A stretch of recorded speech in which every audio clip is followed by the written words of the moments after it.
সাৱধান হোৱা কথা আসিফ ৰহমান আবৃত্তি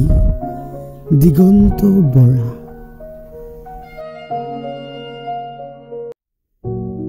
সাৱধান হোৱা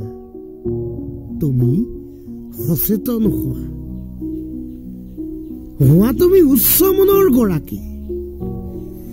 নিজ লক্ষ্য থিৰাং কৰা সঠিক জীৱন বিচাৰ কৰা লাগিলে আনে কৰক হেজাৰ চলাহি কৰ্মই ধৰ্ম ধৰ্মই শান্তি কষ্টৰ ফল মিঠা আৰামী জীৱন যেন ফেটি সাপৰ বিষ দেহাৰ হয়গে বেয়া অপকৰ্ম গুচাই আঁতৰ কৰা দেহাৰ মলি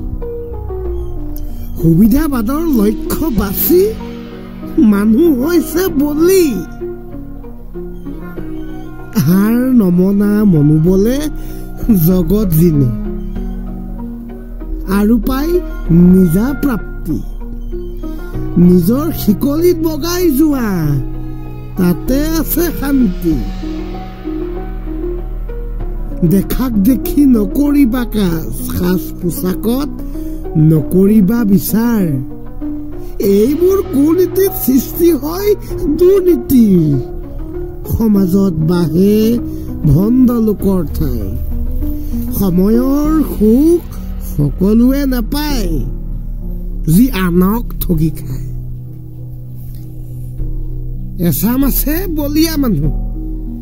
ঘূৰি ফুৰে আনৰ কথা গাই বাই তেনে মানুহে নাপায় কতো শান্তি ঠাই বিচাৰি মুখখনেই তাক মুখা পিন্ধাব ঘূৰি ফুৰিব বাটৰ ভিক্ষাৰী তুমি তোমাৰ লক্ষ্য বাছা নিজ প্ৰাপ্তি